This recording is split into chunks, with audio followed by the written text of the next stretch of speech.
Assalamualaikum dan selamat pagi.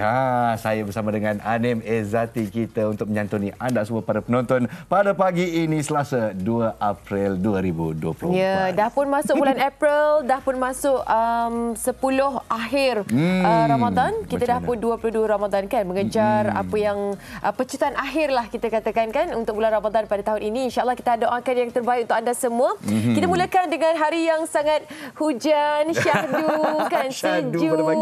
Masing-masing semualah tarik selimut balik. 2-3 kali kunci jam tu. Tutup, buka, tutup, buka, tutup, buka kan. Betul. Apa sekalipun kita harapkan yang terbaik. Semoga segalanya berjalan dengan lancar untuk anda semua. Hari ini 1 jam siaran penuh padat dengan pengisian. Betul, macam Anim cerita tadi tu 10 hari terakhir Ramadan ini kita memberikan anda peluang untuk anda menambah lagi pahala. Dalam 10 hari terakhir lagi kita nak pulun sampai habis dan kita akan sediakan pelantar untuk anda terus menginfak ke arah kesejahteraan Ramadan Mubarak. Jadi kita mulakan dengan hujan pada pagi ini di Kuala Lumpur, tapi menjelang 9.30 pagi dah terang benderang. Ya, tadi pun dah berhenti dah. Jalan je lah, masih lagi licin kan, masih lagi sejuk. Tapi semuanya rata-rata cerah. Anda boleh saksikan di skrin sekarang ini di kaca TV anda. Setakat ini semuanya cerah di semenanjung Malaysia kecuali Putrajaya yang dijangkakan hujan pada pukul 10 pagi. Di Melaka, Kuala Terengganu semuanya alhamdulillah. Alus tak? Alus tak apa katanya hujan pagi ni. Betul ke orang-orang alus tak? Lagi-lagi? Kalau kat mana lagi? Petaling Jaya. Hujan. Hujan. Okey. Inilah dia setakat yang kita kongsikan bersama dengan anda. Apapun rancanglah perjalanan anda berpandukan fokus ataupun jangkaan cuaca dari Met Malaysia, insya-Allah kita harapkan yang terbaik. Ini alalang cerita pasal cuaca ni yang tak seronoknya dan juga tak selesa untuk didengari kan. Tragedi kepala air yang berlaku di beberapa kawasan, termasuklah ini melibatkan sepasang suami isteri bersama dengan 3 anak yang keluar. Katanya pergi menjala ikan nak cari rezeki untuk juadah berbuka puasa. Tapi malangnya apabila 2 daripada mereka lemas, manakala seorang lagi masih lagi hilang. Ini anda boleh saksikan di Harian Metro, sedikit ringkasan yang kita kongsikan di sini. Ini berlaku di kawasan sungai di Kota Perdana Selangor. Tiba-tiba sahaja dihanyutkan kepala air katanya di sini. Halaman 2 bercerita dengan lebih lanjut lagi. Dapat diringkaskan di sini, anak 4 tahun masih lagi belum ditemui ya. Kepala air yang tiba-tiba melanda di saliran longkang monsun di Jalan KP4 Palang 9, Kota Perdana Seri Kembangan Kelmarin menyebabkan 5 beranak yang berada di lokasi berkenaan tergelincir sebelum terjatuh dan hanyut. Sehingga jam 4 petang semalam, 2 daripada mereka disahkan selamat dan 2 lemas dan seorang lagi masih hilang. Jadi kalau kita lihat bulan puasa ni, kalau kita lihat keadaan cuaca di Malaysia, semenanjung Sabah dan juga Sarawak, tidak menentu ya. Ada yang panas, betul-betul terik panas, lepas tu tiba-tiba hujan pula, kepala air pula yang melanda, terutamanya di Seri Kembangan yang baru saja berlaku. Yang paling sedih sekali sebab dia nak cari juadah untuk berbuka puasa. Itulah dia. Jadi nak menjala ikan, nak cari juadah untuk berbuka puasa kan. Jadi itu yang dalam keadaan situasi sebegitu, kita nak salahkan mana-mana pihak pun tak boleh kan. Kita harapkan yang terbaik agar penyiasatan ini dapat jalankan sebaiknya. Cuma berhati-hati, keselamatan haruslah diutamakan itu. Ini yang kita kongsikan di Harian Metro. Dan seterusnya, kalau untuk berita harian pula, kita terus kepada berita sukan dan berita baik terutamanya untuk peminat-peminat sukan squash. Jago squash wanita negara S. Sivanggasari semakin hampir menempatkan diri dalam kelompok 10 terbaik dunia, baru saja mengalahkan pemain nombor 1 dunia Air Sherbini dan tidak pernah dikalahkan sejak begitu lama. Dan tiba-tiba S. Sivanggasari kita yang berada di tempat yang ke-16, tangga ke-16 seluruh dunia, dan telah pun sampai di peringkat akhir kelompok dalam 10 terbaik. Dan untuk kejohanan seterusnya yang akan berada di London ini, harap-harapnya akan membawa balik emas untuk kita, Malaysia. Amin. Okey. Itu kita kongsikan berkaitan dengan berita sukan kita. Kita terus sahaja kepada topik utama hari ini, iaitu tentang penyakit buah pinggang. Nampak macam tabu, nampak macam selalu sangat kita bawakan tentang perkara ini, tapi bagaimana pula mereka yang berada dalam kondisi seperti ini untuk meneruskan ibadah puasa, satu hal. Satu lagi, mungkin ada cara-cara tertentu yang kita harus fahami peningkatan terhadap statistik terbaru pada tahun ini bagaimana pula? Kalau statistiknya pula, 1 dalam 7 rakyat Malaysia dijangkakan akan menghadapi penyakit buah pinggang yang kronik. Jadi kita bersama-sama dengan Dr. Suryati Yaakob, pakar nefrologi Hospital Kuala Lumpur, Kementerian Kesihatan Malaysia. Assalamualaikum, Doktor. Waalaikumsalam. Selamat berpuasa. Salam Ramadan, Doktor. Dan saya pasti Doktor pasti berjumpa dengan ramai pesakit-pesakit, tak kira yang tua ataupun yang muda, yang masih bersemangat untuk berpuasa walaupun menghadapi penyakit buah pinggang kronik. Jadi soalan pertama yang kita nak tanya ni, dan yang di luar sana yang menjadi penjaga dan juga menjadi pesakit dan sebagainya, boleh tak kita berpuasa? Okey, terima kasih untuk soalan tu. Very good question sebenarnya, pasal tentang ramai yang selalu bertanya. Kalau kita Google dalam internet, antara FAQ tentang berpuasa ni, boleh tak pesakit buah pinggang berpuasa? So secara amnya, penyakit buah pinggang boleh berpuasa. Kita pun tahu bulan Ramadan ni adalah satu bulan yang selalunya kita anggap macam reset lah untuk ibadah kita, tapi ia juga merupakan satu peluang lah untuk kita reset tentang kita punya amalan harian. So especially dalam pengambilan makanan dan juga kita punya aktiviti. So boleh ke berpuasa? Ya boleh, tetapi kita kena banyak kajian yang dilakukan. So it is actually selamat untuk penyakit buah pinggang berpuasa. Tapi ternyata mempunyai disiplin yang lebih untuk menjagalah. Ya. Cuma ada yang fakta-fakta mengatakan golongan-golongan ataupun stage-stage pesakit buah pinggang yang lebih serius macam 4 dan 5 tu, kalau nak berpuasa tu kita kata lebih berhati-hati. Lebih berhati-hati. Okey, apa yang kita harus fahami tentang keadaan berpuasa yang menahan lapar dan dahaga? Tidak boleh ada makanan dan minuman yang dimasukkan ke dalam badan itu secara saintifiknya memberi kesan terhadap risiko-risiko mereka yang mempunyai kondisi buah pinggang. Adakah dengan kurangnya air ataupun tidak ada nutrisi menjejaskan tahap tertentu ataupun sebaliknya? Bagaimana doktor nak memberikan kita fahaman bahawa sebenarnya berpuasa ni memberi kesan sedikit sebanyak, terutama sekali bagi mereka yang berada pada tahap serius?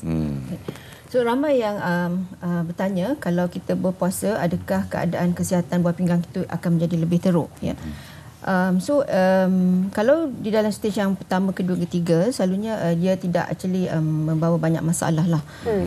Especially, dan satu kebaikannya adalah kita boleh kawal gula dan juga tekanan darah tinggi dengan tahap kolesterol sebenarnya, dan mengambil peluang untuk menurunkan berat badan yang merupakan satu risiko untuk penyakit buah pinggang itu untuk propagate menjadi lebih serius.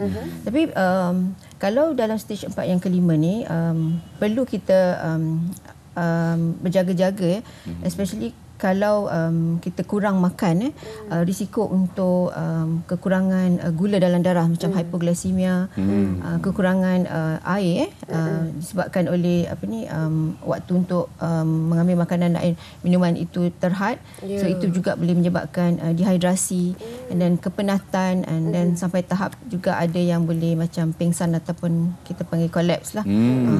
Especially kalau orang tu mempunyai masalah lain seperti penyakit jantung. Itu lebih serius lah kalau mereka ada penyakit jantung yang lain, yang tidak terkawal, ataupun penyakit darah tinggi yang tidak terkawal, dan juga penyakit kencing manis yang tidak terkawal. Mereka tidak digalakkan lah untuk berpuasa sebenarnya, sebab pengambilan ubatan dan pengambilan makanan tu pada waktu yang lain, so jadi dia punya rutin tu dah lari lah.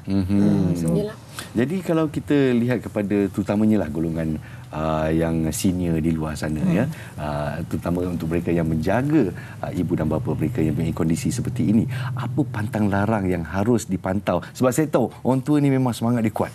Dia nak puasa, dia nak terus berpuasa. Saya dijangkakan hampir 80% pesakit kronik buah pinggang yang beragama Islam ingin berpuasa. Jadi tahap 4 dan 5 seperti doktor yang katakan agak-agak serius. Jadi apa pantang larangnya kalau betul berkeras nak berpuasa juga? Betul tu Nas. Kalau saya buat klinik dialisis saya pun, kadang kita ingatkan dia tak boleh nak buat tak mampu nak berpuasa. Tapi kita tanya, puasa tak hari ni Pak Cik? Dia kata, oh ya, saya berpuasa, alhamdulillah, saya boleh habiskan tarawih lagi. So very impressive sebenarnya semangatnya. Tapi mereka harus actually tahulah apa sebenarnya yang kalau risiko berpuasa pada mereka. Yang pertama sekali, pastikan ubatan tu dia ambil lah, seperti pertama sekali kena bincang dengan doktor. Ya, bincang dengan konsultasi daripada doktor itu pentinglah kan. Sebab nanti doktor akan nasihatlah kalau timing ubat tu kalau makan 3 kali sehari tu selalunya makan waktu tengah hari. Ini dah puasa, waktu tu dah lari sikit, dah hanjak. So kita kena ubah sikitlah timing makan ubatan tu. Yang kedua, kena pastikan di waktu yang dah berbuka puasa tu mengambil makanan yang cukup lah supaya cukup dalam moderasi lah, bukan banyak macam tu and then dan juga pengambilan air yang sepatutnya disarankan lah ada setengah pesakit kita tak sarankan untuk ambil air yang banyak sebab dia boleh menjadi kebengkakan dan then sesak nafas semua. Okey, dan yang ketiga, ada makanan yang kita pantang lah sebab pesakit buah pinggang ni dia ada masalah untuk keluarkan elektrolit potasium kita panggil. So kalau kita berbuka puasa, selalu kita kata, oh doktor, saya nak buka puasa dengan kurma ni. Sunnah buka puasa dengan ganjil 3, 5, 7. Tapi satu pun nombor yang ganjil juga sebenarnya. So saya suffice lah, enough lah untuk ambil sebiji kurma untuk berbuka. Macam tu. Okey, cerita tentang makanan yang tidak digalakkan bagi mereka yang mempunyai kondisi sakit buah pinggang. Doktor mungkin boleh kongsikan juga kenapa makanan-makanan ini tertera di skrin sekarang ni. Kurma antara yang makanan memang sinonim sangat dengan bulan puasa, bulan Ramadan, makanan sunnah kita. Dan juga makanan-makanan yang lain tu kita faham lah kan. Betul. Fries dan sebagainya tu kita faham lah kenapa. Nampak pun kita segan, kita takut. Processed food. Tapi susu pun tak digalakkan ke macam mana? So selalu kita kalau kita nak bersahur susu dengan kurma. Tapi pesakit buah pinggang ni, especially pesakit yang melakukan dialisis mereka kena pantang daripada minum susu sebab ia mengandungi kandungan fosfat yang tinggi. So kandungan fosfat yang tinggi ni sebenarnya tak baiklah untuk pesakit buah pinggang. Ada masalah lah yang boleh timbul disebabkan oleh tahap fosfat yang tinggi itulah. Maknanya susu pisang pun tak boleh susu pisang banyaklah makanan yang mempunyai kandungan potasium yang tinggilah selain daripada kurma lah sebenarnya. Okey. Saya nak tanya juga, kalau contohnya kan bila mereka berpuasa, waktu makan mereka berbeza daripada yang sepatutnya, waktu ambil ubat pun berbeza, adakah waktu dialisis jika mereka perlukan pun akan ditukar juga? Oh, okey. Waktu dialisis sebabkan dia contohnya kalau saya ambil kira dialisis darah atau hemodialisis, dia satu yang fix lah sebenarnya. So yang tu tidak berubah lah. So dia orang boleh terus pesakit-pesakit boleh aja teruskan membuat rawatan dialisis seperti biasa. Tak batal puasa kan? Oh tak batal puasa. Itu yang penting. Sama juga dengan kalau kita buat peritoneal dialisis satu kita panggil cuci air lah example. So ada yang mengatakan kalau dalam air rawatan peritoneal dialisis tu dia ada gula. So batal tak puasa saya doktor? Sebenarnya dah adalah hukum kata boleh dibolehkan untuk berpuasa sebab kandungan gula dalam rawatan peritoneal dialisis tu sikit je tak sampai tak tak mengenyangkan lah. So dibolehkan berpuasa. So rawatan dialisis tu kita teruskan seperti biasa. Jangan ponteng pula sebab ada juga saya tahu sebab dulu saya pernah pergi pusat dialisis untuk menolongkan. Ada juga yang macam tak apalah doktor, saya nak puasa, saya ponteng satu hari, jangan ponteng betul Okey, doktor yang lakukan transplant? Oh, okey. Kalau pesakit yang melakukan transplant,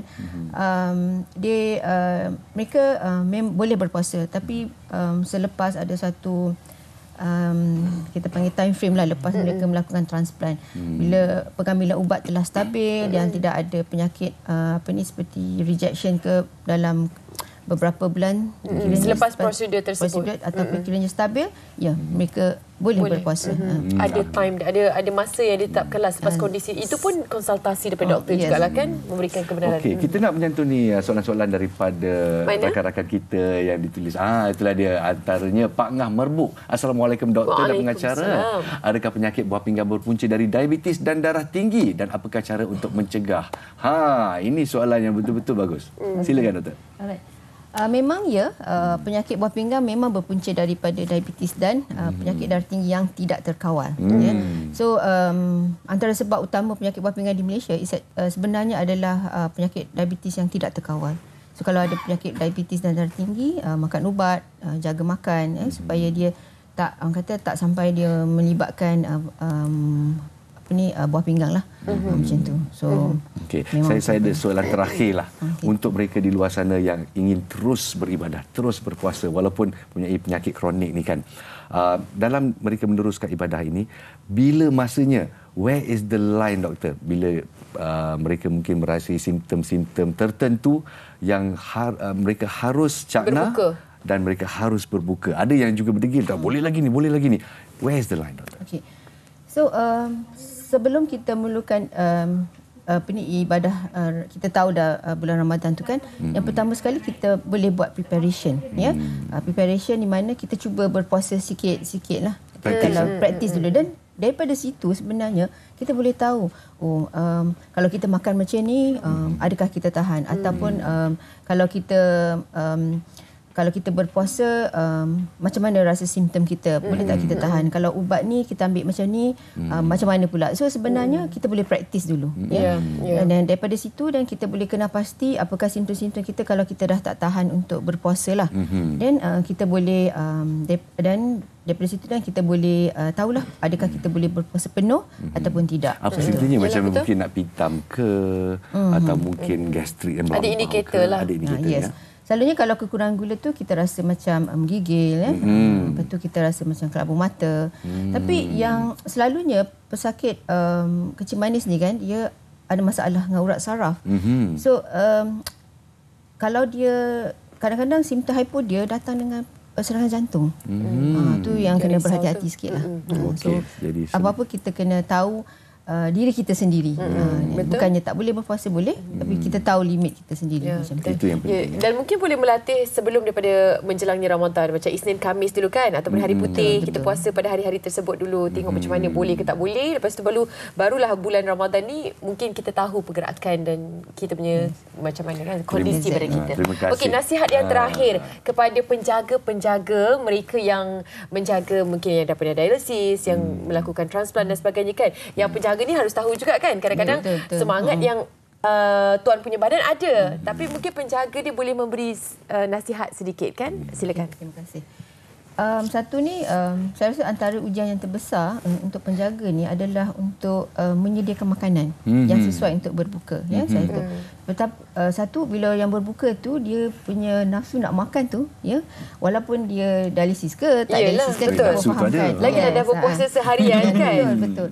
So air tu walaupun kita minum, tapi kita kena pastikan dia sama juga dengan air yang kita biasa minum. Yang tu. Yang kedua, seperti macam kita tahulah kalau dia pesakit dialisis, pastikan makanan-makanan yang disediakan tu tidak mempunyai banyak macam potasium dan fosfat, macam itulah. Dan juga secara amnya untuk makanan-makanan yang sihat lah.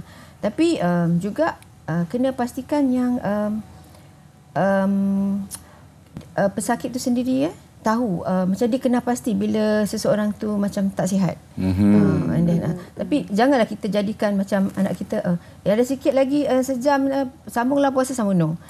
Untuk pesakit kronik yang ada masalah komorbiditi ni harus tidak. Prihatin. Kalau rasa macam dah tak tahan tu tak apalah, bukalah puasa ya. Kemudian sama ada ganti. Jaga pula ada yang lebih-lebih pula ada. ada. Betul. Jadi sebenarnya bergantung kepada pesakit itu sendiri. Semoga penjaga dan juga pesakit cakna akan simptom-simptom tersebut. Terima kasih doktor atas pencerahan kita pada pagi ini. Mungkin ada sedikit masa lagi kan doktor, nak kongsikan pengalaman doktor melayani pesakit di bulan Ramadan ni. Terutama apa yang pesakit-pesakit yang senior ni kan kita nak tahu. Apa mungkin antara yang nak dikongsikanlah pengalaman-pengalaman mereka. Okey, secara amnya saya rasa dia kebanyakannya penyakit ni, pesakit ni dia tahu limit dia. Kalau dia boleh berpuasa, dia akan berpuasa. Dan kalau dan selalunya lah pada bulan Ramadan ni kan, blood pressure dia bagus, kencing manis dia bagus. Berkat dia. Ya, saya sangat happy bila tengok pesakit saya di waktu bulan puasa. Cuma saya selalu beringatkanlah lepas tu kena slow down sikit lah jugalah macam bulan puasa. Yalah. Macam tu, and hopefully mereka boleh teruskanlah ibadah mereka in future, dan dengan berjaga-jagalah. Berjaga-jagalah. Adalah kena tahulah juga kita punya limit kan. Ya, betul. Doktor, saya selalu dengar ada di antara mereka yang okey ni tak ada lagi kondisi sakit pinggang, tak ada lagi penyakit buah pinggang, tapi untuk berjaga-jaga, berpuasa ni sebenarnya salah satu perkara yang baik untuk kita kawal kondisi badan kita. Maknanya ada sebab kenapa kita ni disarankan berpuasa bagi umat Islam pada bulan Ramadan sebulan, sebenarnya nak reset balik, nak buang balik apa-apa yang tak bagus kat dalam badan. Macam mana mungkin doktor nak kongsikan? Okey. Secara ringkasnya doktor, secara ringkasnya. Ya betul. Bulan Ramadan ni kita kena ambil peluang macam reset lah pada diri kita, especially diri kita sendiri lah kan. So daripada segi pemakanan ya, kita kalau berbuka tu cuba makanan yang lebih sihat, begitu juga dengan sahur, and then minum lebih banyak air dan juga senaman. Boleh senaman. Lupa saya nak cakap pasal senaman. Untuk orang yang berpuasa boleh senam, cumanya pastikan jangan senamlah di tengah-tengah terik tengah kan. Tengah panas matahari. Sebab haus pula nanti. Kita kena jaga risiko untuk hidrasi kita juga. Baik. Terima kasih banyak-banyak kita ucapkan kepada Dr. Suryati Yaakob, pakar nefrologi Hospital Kuala Lumpur, Kementerian Kesihatan Malaysia, bersama dengan kita sepanjang siaran untuk perbincangan khas khususnya penyakit buah pinggang. Terima kasih doktor. Okey, dan selamat berpuasa kita ya.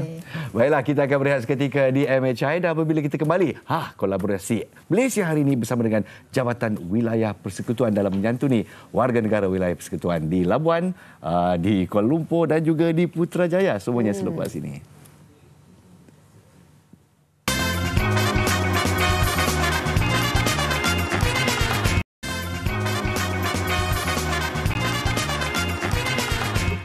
Kembali bersama kami, di MHI pagi-pagi ini, dan nak bertanya kepada Anim yang telah pun berbakti untuk tim MHI bersama-sama menggabungkan tenaga dengan Jabatan Wilayah Persekutuan untuk membawa Ramadan cheer sikit, Ramadan Mubarak untuk warga negara. Yalah kan, bila kita cerita tentang kerja amal ni, dia memang ada rezeki lebih ada kan. Kalau kita bekerja keras sikit, insya-Allah ada. Jadi itulah yang dialami oleh semua yang turut serta dalam menjayakan Bazar Amal Ramadan.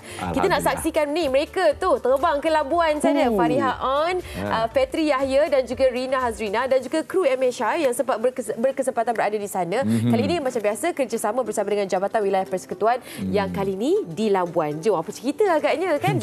Bazar dekat Labuan ni apa yang best? Itulah dia, saya pun nak tahu. Jadi Petri Yahya, Hazrina Kasim dan juga Fariha On, apa cerita di sana? Silakan. Nasi kukus ayam.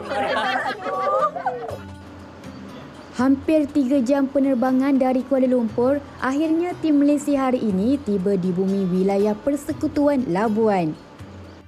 Sepanjang 3 hari berada di Labuan, kami berkesempatan menghadiri majlis penyerahan starter kit dan penyampaian sijil kursus kemahiran dan keusahawanan upaya atau program usaha Jaya Insan Puji Wilayah Persekutuan Labuan yang disempurnakan oleh Yang Berhormat Dr. Zaliha Mustafa, Menteri di Jabatan Perdana Menteri Wilayah Persekutuan.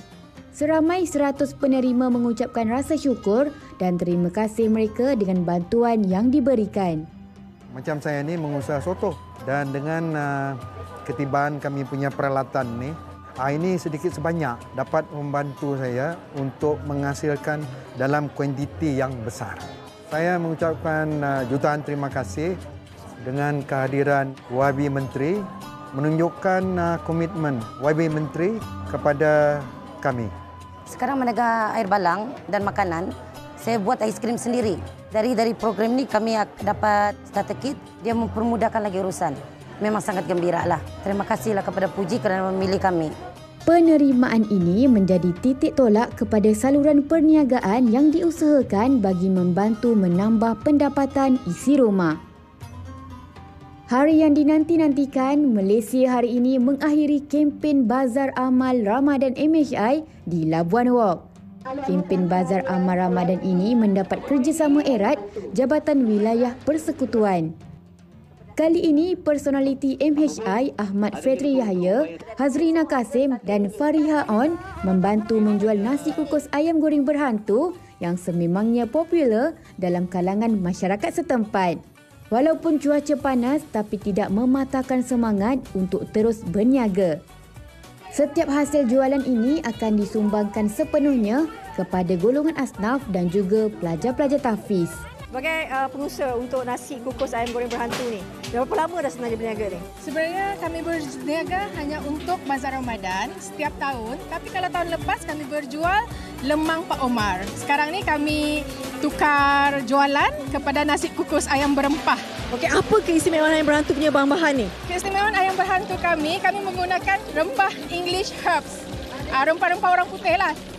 Seperti oregano, thyme, parsley, macam-macam lah. Ginger, onion, begitu, onion. Dengan harga RM10 macam hari ini kan misi kita membeli sambil menyumbang. Jadi bagaimana melihat misi ini? Alhamdulillah lah, dia sangat-sangat membantu kepada golongan-golongan yang kurang berkemampuan, golongan-golongan mak tahfiz. Alhamdulillah. Jadi itu saja ya. Jadi itu saja untuk hari ini. Jadi kita dah berpeluh-peluh. Make up kita okey. Tadi mereka di stesen kan, nak beli tak charity? Bukan sedang kita nak jual ya, untuk kerja amal. Banyaknya air, ya Allah. Nasi RM10. Nak beli je? Untuk kerja amal bagi dekat asnaf. Ini untuk kerja amal. Ya, kerja amal. Untuk bantu asnaf anak yatim. Dari mana ni? Orang Labuan juga? Orang Labuan. Oh, Labuan. Okey, terima kasih banyak. Ini untuk kerja amal ya, charity. Ya? Bukan, saya Fitri Yahya dari TV3. Okey. Nampak macam kenal ya? Okey. Terima kasih banyak. Satu lagi? Okey. Okey. Mak kami dari TV3 nak jual kerja amal. Satu RM10. Pernah nampak? Ya, pernah nampak. Saya Fitri dari TV3. Orang Labuan. Anak berapa orang? Baru 2. Okey, alhamdulillah abang ni apa nama bang? Mahathir. Okey, Abang Mahathir dah beli, orang ketiga beli, kita jual dari jalan ke jalan ya. Insya-Allah. Terima kasih banyak. Assalamualaikum. Ini jualan untuk kerja amal, charity. Untuk anak yatim dan juga golongan asnaf. Ya, berhantu juga. Berhantu. Hantu apa yang awak takut? Hantu apa yang paling awak takut? Tak takut hantu. Okey. Takut manusia, okey. Okey, pelajar matrikulasi ini telah pun membantu golongan asnaf. Terima kasih banyak. Ini adalah sumbangan mereka lah untuk membantu yang memerlukan di bulan Ramadan yang mulia ini. InsyaAllah. Alhamdulillah, terima kasih banyak. 1, 2, 3. Nasi kukus.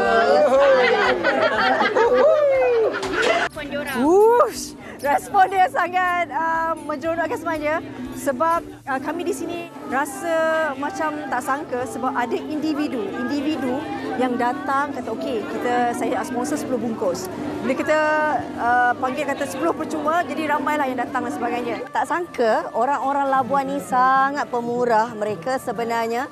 Bila kita wawarkan kan, kata tujuan kita datangi untuk jalankan jualan amal, nak bantu anak-anak asnaf, mereka terus membeli tanpa berfikir panjang. Dan hari ini pula mereka memberi kembali kepada asnaf. Itu satu kitaran hidup yang sepatutnya kita kena ada dalam kita sebagai manusia lah. Untuk sama-sama kita bantu anak-anak asnaf dan juga anak-anak tahfiz. Terima kasih, kami sangat berbesar hati. Hampir 2 jam menjalankan jualan amal ini, akhirnya nasi kukus ayam goreng berhantu menjadi pilihan berbuka puasa. Mungkinlah. Asyikit. Kami lokasi kami hujang lagi. Pada petang itu juga, kami berkesempatan mengikuti program Nur Ramadan wilayah persekutuan bagi menyerahkan sumbangan dan hasil jualan amal yang dilakukan. Pengurus Besar Jabatan Majalah, Gaya Hidup dan Bual Bicara rangkaian televisyen Malaysia Berhad, Wan Sabariah Syed Ali, mewakili tim produksi MHI, menyampaikan sumbangan wang tunai berjumlah RM7,000 hasil jualan kempen Bazar Amal Ramadan di Labuan ini kepada Madrasah Al-Haq, Madah, Kampung Ganggara yang terdiri daripada 62 pelajar tahfiz. Alhamdulillah, syukur kepada Allah Subhanahu Wa Taala. Saya ucapkan ribuan terima kasih kepada pihak TV3 yang memberikan sumbangan dan insyaAllah untuk sumbangan ini akan kami sediakan untuk kebajikan guru-guru dan fasiliti madrasah lah, dan juga dapat menampung gaji-gaji guru-guru madrasah. Labuan menutup tirai. Moga inisiatif ini akan berterusan dalam usaha membantu mereka yang memerlukan, terutama kita bakal meraihkan Syawal tidak lama lagi. Di langit ada pelangi, tidak lupa hitung warnanya. Cukup sekian daripada kami. Terima kasih atas segala sumbangan dan kerjasama. Terima kasih Jabatan Wilayah Persekutuan. Terima kasih orang Labuan. Sampai berjumpa lagi. Minta pantun, ku beri pantun. Dalam pantun, di manakah Labuan? Syabas Fetri Yaya macam macam hero Hindustan dia. Kan? Terima kasih sekali. banyak-banyak tahu kepada semua yang telah pun bersama-sama menjayakan Bazar Amal Ramadan. Tak kira lah di mana sahaja lokasinya, di Wang Semaju ke, Putrajaya ke, orang Labuan ke. Terima kasih banyak-banyak. Terima kasih. InsyaAllah ada rezeki lagi kita berjumpa untuk Ramadan yang seterusnya. Bazar Amal Ramadan MHI Season 2. Baiklah, kita berehat seketika dan apabila kita kembali, peluang untuk anda berinfak dalam 10 Ramadan terakhir ini. Macam mana caranya? Semuanya selepas ini.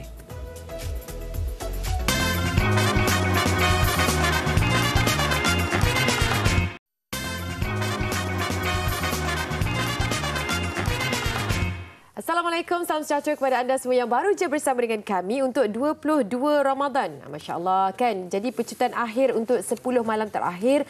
Pastinya bukan sahaja berpuasa, beribadah. Salah satu daripadanya adalah mungkin anda nak berinfak, nak berwakaf. Tapi di manakah platform yang paling sesuai, media yang paling legit ataupun yang paling genuine untuk kita sama-sama kongsikan rezeki yang ada. InsyaAllah kami di sini membawakan antara platform yang terbaik dan salah satunya adalah mungkin anda semua boleh menyumbang kepada wakaf dan infak pembinaan Masjid Saujana Puchong Selangor. Terus saja kita bersama dengan individu yang akan berkongsi bersama dengan Ustazah Muzayanah Abdullah, jurucakap bagi pembinaan Masjid Saujana Puchong. Assalamualaikum Ustazah. Waalaikumsalam warahmatullahi wabarakatuh. Okey, terima kasih banyak-banyak Ustazah bersama dengan kami.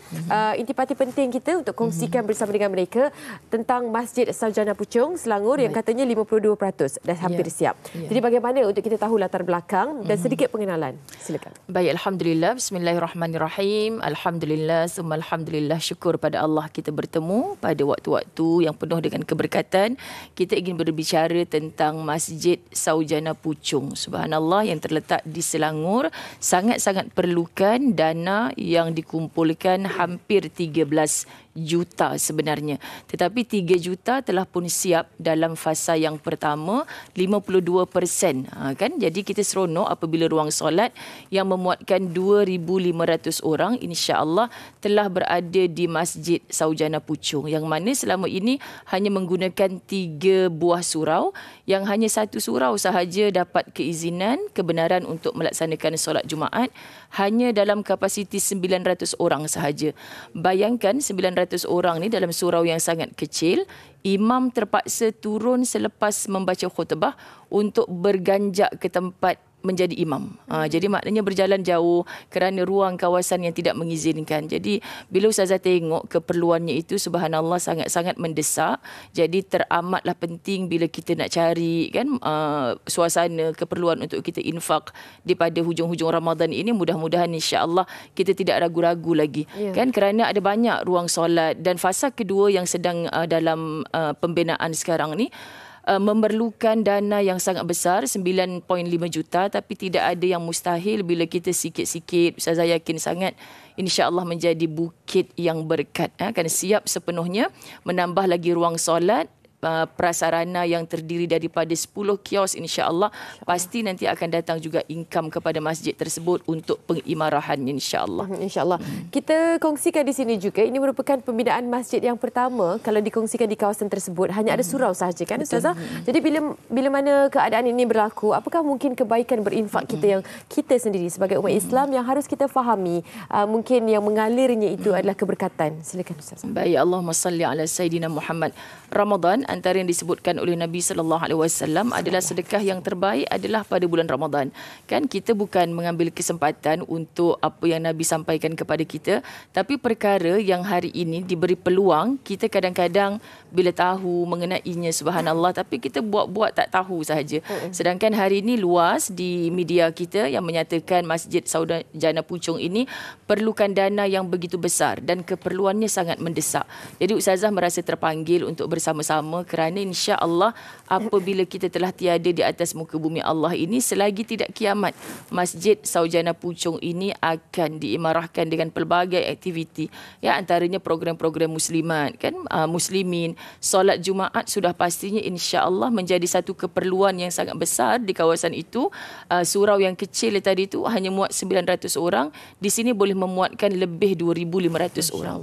Jadi bayangkan, insya-Allah ini pengimarahan yang sangat penting di kawasan Saujana Puchong. Ya, okey, kawasan yang sebenarnya dah pun ditempatkan dan juga dikongsikan bersama dengan anda lokasinya di mana. Cuma masih lagi menuntut kepada beberapa jumlah, 52% saja siap. Dan mungkin kata-kata akhir daripada Ustazah sendiri menjentik hati kita semua insya-Allah di bulan Ramadan untuk pecutan yang terakhir, 10 malam terakhir ini. Baik, Allahumma salli ala Sayyidina Muhammad. Untuk menuju ke pengakhiran Ramadan, mudah-mudahan seperti mana janjinya Allah Subhanahu Wa Taala, la'allakum tattaqun, mudah-mudahan kita semua dianugerahi takwa oleh Allah Subhanahu Wa Taala. Terkadang dalam proses infak ni kita takut kehabisan duit kita, kan? Jadi kita sebut kepada diri kita sendiri, walaupun kita tak mampu menyumbang banyak, kita mulakan hari ini insya-Allah dengan niat atas nama wakaf arwah ibu dan ayah kita, contohnya untuk diri kita sendiri, kerana ia adalah amal jariah yang setelah kita mati pun, selagi mana ia digunakan, ada dahi yang bersujud di situ, ada kaki yang melangkah masuk ke dalamnya untuk beribadah, pasti sejuk barzakh kita. Bila ditanyakan pahala daripada mana ni, pembinaan Masjid Saujana Puchong yang insya-Allah memberi kebaikan dunia dan akhirat buat kita, mudah-mudahan. Amin. Amin, insya-Allah. Mungkin memberikan semangat kepada mereka di luar sana, sedikit lagi nak dikongsikan yang jalan termudah untuk mereka kongsikan, ada scan dan sebagainya. Ustazah nak ajak ramai-ramai. Mari kita sama-sama infakkan apa sahaja yang ada pada diri kita insya-Allah kepada nombor akaun yang tertera. Masjid Saujana Puchong mengalu-alukan infak kita pada Ramadan yang terakhir ini. Mudah-mudahan insya-Allah ia mampu membantu kita saat tidak ada sesiapa yang boleh membantu kita kelak di alam barzakh. Wallahu alam. Amin, insya-Allah. Okey, terima kasih banyak-banyak kita ucapkan kepada Ustazah Muzayyana Abdullah, jurucakap pembinaan Masjid Saujana Puchong, yang seperti mana anda dapat saksikan, kalau terlepas boleh saksikan siaran ulangan, tetapi ladang pahala kita kongsikan bersama dengan anda semua insya-Allah. Kita nak kongsikan pula sedikit bingkisan daripada Mahat Tahfiz Sains Fatimah Az-Zahra. Apakah pula perkongsiannya? Sama-sama kita saksikan. Tahukah anda ada satu amalan yang memanjangkan umur serta menjadi puncak rezeki dan juga meraih kejayaan kemenangan, iaitu amalan berinfak. Masya Allah. Ayo, rebutlah peluang ini untuk meraih kejayaan dan kemenangan di dunia dan di akhirat dengan berinfak kepada dana pengurusan dan pembinaan bangunan baru Mahat Tahfiz Sains Fatimah Az-Zahra MTS FAZ. Insya-Allah, suasana pembelajaran yang kondusif, kemudahan prasarana berteknologi terkini dan lengkap akan dinikmati oleh lebih daripada 1,000 pelajar generasi hufaz, ilmuwan serta khalifah Allah kelak. Berinfaklah kepada dana pengurusan dan pembinaan MTS FAZ sekarang. Infak sedikit tanda ingat, banyak tanda mampu. Dan selagi mana anda ikhlas menyumbang, selagi itulah pahala menderu-deru menanti anda, insya-Allah. Alhamdulillah, daripada masjid kita ke pusat pendidikan di mana ilmu menjanjikan kesejahteraan ummah kita. Jadi untuk perbincangan kita, topik istimewa dalam kita ingin membantu Mat Tahfiz Fatimah Az-Zahra kita, topiknya adalah bagi RM100 dapat ganjaran berganda-ganda, terutamanya 22 Ramadan yang disebut oleh Anim sebentar tadi, malam 23 Ramadan. Oh, malam yang afdal untuk kita bersedekah dan berinfak. Dan kita bersama dengan Ustaz Said Nur Hisham Tuan Padang, jurucakap Mat Tahfiz Sains Fatimah Az-Zahra. Assalamualaikum Ustaz. Merah menyala garang begitu. Alhamdulillah, bersemangat. Bersemangat dengan kempennya bagi RM100 dapat ganjaran berganda-ganda. Apa ceritanya Ustaz di sana? Okay. Terima kasih Nas. Assalamualaikum warahmatullahi taala wabarakatuh. Para penonton MHI yang dikasihi sekalian, alhamdulillah kita dah berada di hujung-hujung Ramadan. Belum saya sebut bab ni Nas, ada satu ayat Quran yang Allah Subhanahu wa taala bagi tahu keadaan manusia di saat-saat hampir kematian. Masa dekat-dekat nak mati, Allah Taala sebut ada manusia yang merayu dengan Allah untuk minta tangguh kematian. Wa anfiqu mimma razaqnakum min qabli an ya'tiya ahadakumul maut fayaqul rabbi laula akhartani ila ajalin qaribin fa asaddaqa wa akum minas salihin. Maksudnya Nas, jika seseorang itu hampir dengan saat kematian, dia berkata, ya Allah, tolong tangguh kematianku ini sebab nak beramal. Dalam ayat tu Nas, dia tak sebut nak semayang, tak sebut. Nak baca Quran, tak sebut. Tolong tangguh kematianku sebab nak bersedekah. Bersedekah. Spesifik. La as-sadaqah. Sebab aku nak sedekah. Para ulama bincang, kenapa masa dekat nak mati minta tangguh dan sebut nak sedekah? Tak sebut sebab nak solat, sebab nak baca Quran, sebab nak sedekah. Maka dibuat kesimpulan, kerana amalan bersedekah, ramai manusia yang bertangguh. Duk tangguh. Nantilah hujung bulan lah, nanti dapat bonus lah, nanti lepas pencen lah. Tangguh tu, nak meninggal dah. Ya Allah, tolong tangguh kematianku ini sebab aku nak sedekah yang aku tangguh selama ini. Wah, tersentuh saya dengan penjelasan Ustaz di sana. Jadi kita nak ambil kesempatan dalam bulan Ramadan ini. Saya Alhamdulillah pagi ini bersama dengan MTS FAS, Ma'had Tahfiz Sains Fatimah Az-Zahra. Dia penubuhan Ma'had Tahfiz ini sejak tahun 2011 lagi. Tapi penempatan dia sewa di shop lot, menyewa. Jadi bila menyewa ni, dia adalah risiko. Owner nak ambil balik, nak jual bangunan. Jadi Alhamdulillah pihak pengurusan Ma'had Tahfiz Fatimah Zahra ini telah buat satu keputusan. Dia orang beli tanah sendiri. Sekarang dah ada tanah sendiri supaya dapat tak payahlah menyewa, kena pindah-pindah lagi, ada tanah sendiri. Dan sekarang ini di fasa nak clearkan tanah, nak banner bangunan. Alhamdulillah. Dan bajet nanti untuk bangunan sekolah, ada kantin, ada dewan. Sekarang ni padang pun tak ada. Jadi sekarang ni clear tanah semua. Ada tempat untuk bermain, ada bangunan sekolah, ada surau luas lah Alhamdulillah di Gombak sana. Jadi bajet ni orang perlukan dalam 25 juta untuk keseluruhan komplek lah. Dan sekarang ni ada 2.4 juta. Ini ruang, ini peluang kita berada di akhir bulan Ramadan ini untuk kita buat saham yang akan berterusan pahala. Bayangkan anak-anak belajar, hafal Quran, kita dapat pahala. Ambil gambar dulu dekat skrin TV masing-masing, snap dulu. Acik nak menyumbang, Acik ambil gambar dulu dekat skrin. Ada nombor akaun, ada nombor telefon. Dan kalau ada di kalangan kita yang nak tengok progres, perkembangan pembinaan ni, boleh direct pergi ke Facebook MTS FAZ ni. Yang nak lagi moden, ambil skrin barcode dekat skrin TV tu. Gambar sekarang. QR code dia, ambil gambar. Jadi RM100 saja ke Ustaz? Jadi atau yang boleh bagi 100 bagi 100. Yang dapat bagi 10 bagi 10. Tapi ukuran pahala kita nanti Nas adalah berdasar kesumbangan kita lah. Yang mampu bagi sedikit, yang boleh bagi lebih, alhamdulillah. Ini pelaburan yang confirm insya-Allah, dan ambil peluang di akhir Ramadan ini, moga-moga berganda lagi. Kita bagi 100 pun pahalanya sudah pasti lebih. Yang penting kita ikhlas, niat kita untuk pelaburan akhirat kita insya-Allah. Alhamdulillah. Jadi itulah dia persilahan daripada Ustaz Syed Nur Hisham Tuan Padang, jurucakap Ma'had Tahfiz Sains Fatimah Az-Zahra. Jadi yang perlukan yang dapat dikumpulkan 2.5. Sekarang ada 2.4. Dia perlu 25 juta. Dalam 22 juta lagi insya-Allah. Ini peluang, tapi mengikut kadar kemampuan kita. Betul. Alhamdulillah, mengikut kemampuan kadar kita. Tapi jangan lupa, inilah dia 10 Ramadan yang terakhir, peluang keemasan anda untuk terus berbakti dan juga menambahkan sedekah anda. Terima kasih sekali lagi diucapkan kepada Ustaz Syed Nur Hisham Tuan Padang, jurucakap Ma'had Tahfiz Sains Fatimah Az-Zahra. Baik, kita berehat seketika dan selepas ini lebih peluang untuk anda berinfak untuk akhirah. Silakan.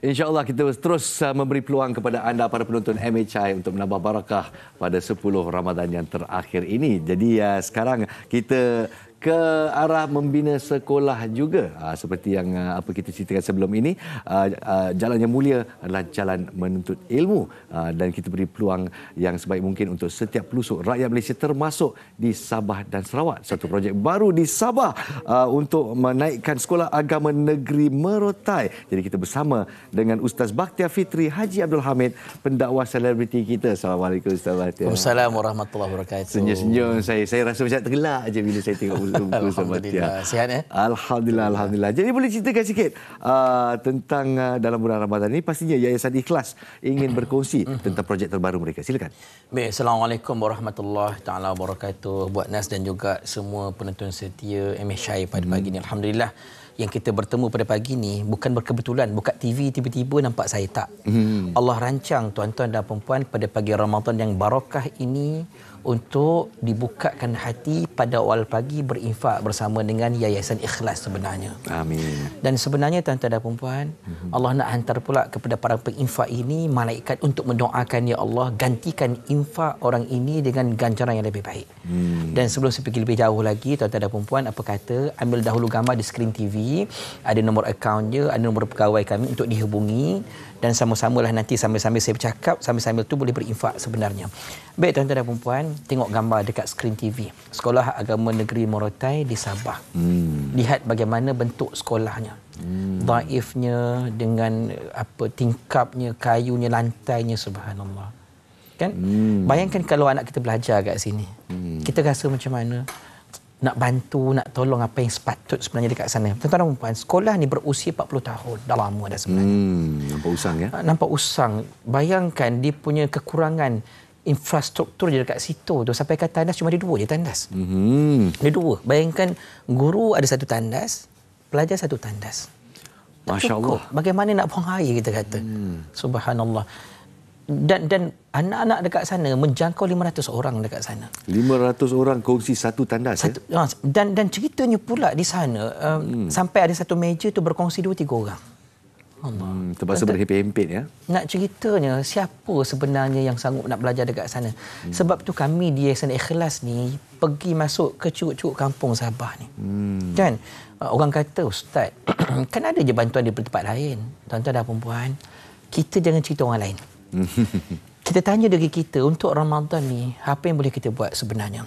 Tadi nak sebutkan tentang tagline kita ni, untuk ilmu ni jalan sangat mulia sebenarnya. Nabi sebut dalam hadis, man salaka tariqan yaltamisu fihi ilma sahlallahu bi tariqil jannah. Kama qala, kata Nabi, barang siapa menuntut satu jalan, di situ ada ilmu, Allah permudahkan untuk dia masuk ke syurga. Maknanya anak ini yang belajar, insya-Allah dapat pahala jihad perjalanan Allah Taala. Kita tak belajar kat sana. Tapi sebab infak kita membantu mereka belajar. Kalau mereka dapat pahala jihad, insya-Allah kita yang membantu juga dapat pahala jihad. Sebab tu tuan-tuan dan puan-puan, untuk infak pada kali ini di Yayasan Ikhlas ni tuan-tuan dan puan, kami cari dana lebih kurang 5 juta ringgit sebenarnya. Untuk kita nak menyiapkan antaranya apa, kita nak baiki balik sekolah ni. Mungkin ada bangunan yang perlu dibuat balik sebenarnya. Ada kita nak bina 2 bangunan 2 tingkat termasuk 8 kelas. Nak bagi selesa. Sekarang ni satu kelas 50 orang. Kita nak buat macam di Semenanjung, satu kelas 30 orang atau 40 orang sahaja kan. Ada bilik gurunya, ada bilik mesyuaratnya, ada bilik komputer, kantin store, ada 3 tadika dan juga tandas yang lebih selesa. Maknanya tuan-tuan dan puan-puan, saya nak cerita dekat sini. Infak tuan-tuan dan puan-puan bersama dengan Yayasan Ikhlas, subhanallah, manfaatnya lebih besar. Bayangkan anak di pedalaman, dengan sebab kita infak, mereka kenal Allah. Dengan sebab kita infak, mereka dapat kemudahan belajar. Dengan sebab kita infak bersama mereka, apa kata Nabi tentang orang yang membantu orang lain dekat dunia? Kata Nabi, man qadha li akhihi hajatan kuntu lahu waqifan 'inda mizanih fa in rajaha wa ila syafa'tulah. Barang siapa yang menyempurnakan hajat saudaranya di dunia, walaupun satu hajat. Katakan saya ada satu hajat, Nas bantu saya. Bagilah infak, katalah. Itu satu hajat. Apa Nabi kata? Aku akan menanti orang ini di Al-Mizan, tempat timbang dosa pahala. Kalau berat timbangan pahalanya, beruntung. Kalau ringan timbangan pahala, aku bagi syafaat, kata Nabi. Amin. Itu kalau kita bantu seorang. Tapi di sini kita bantu 500 orang. Betapa banyak pula syafaat yang Nabi nantikan kita di Al-Mizan. Apatah lagi, Ramadan ini infak niat atas nama mak ayah pula. Ya Allah, aku letak 100 ni ya Allah, untuk arwah mak ayah aku ya Allah. Di akhirat Nabi nanti mak ayah kita. Ada nak mengadu dekat saya, Ustaz. Dulu masa mak ayah hidup tak dapat nak berbakti dengan mak ayah. Kenapa selepas mati tak boleh nak berbakti juga ke? Boleh. Gunakan apa-apa duit yang kita ada, infak atas nama mak ayah. Dengan 5 juta ringgit ini, kami sangat yakin. Rakyat Malaysia ada 33 juta orang. Umat Islam ada 17 juta orang. Dengan 5 juta ni kan, Nas, kalaulah seorang boleh berinfak sebanyak RM1,000 katakan. Itulah dia. Mana nak bagi RM1,000 tu? 10 malam terakhir. 100. Alhamdulillah. Kita cari tak ramai sebenarnya untuk nak berinfak. Macam mana caranya, Ustaz? Tuan-tuan dan puan, kalau tengok dekat skrin TV itu, cara nak berinfak, kita ada nombor akaun ataupun boleh layari website Yayasan Ikhlas atas nama sekolahagama.com. Very simple. Sekolahagama.com dan boleh menghubungi pegawai kami 011595867782. Dan juga nombor akaun yang tertera. Kami doakan agar Allah Ta'ala menggantikan infak tuan-tuan dan perempuan dengan ganjaran yang lebih baik, insya-Allah. Kita juga doakan Yayasan Ikhlas semoga berjaya dalam misinya. Amin. Terima kasih kepada Ustaz Bakhtiar Fitri Haji Abdul Hamid, pendakwah kita, bersama-sama untuk membawa sesuatu yang baik untuk anda semua, berpeluang menambahkan lagi pahala 10 Ramadan yang terakhir ini. Terima kasih sekali lagi, Ustaz. Sama-sama. Assalamualaikum, selamat berpuasa kita. Assalamualaikum warahmatullahi wabarakatuh.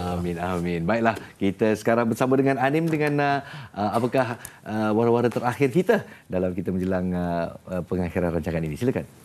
Baik, kita nak kongsikan bersama dengan anda sebelum tamatnya siaran ini. Jangan lupa untuk muat turun aplikasi waktu solat yang berwajah baharu secara percuma, di mana anda boleh dapatkan pelbagai kelebihannya dan kita semua dapat memanfaatkan aplikasi itu dengan mudah sepanjang Ramadan, insya-Allah. Download sahaja waktu solat. Kalau nampak wajah baharu warna coklat pekat macam tu, saya pun dah download. Ini dia.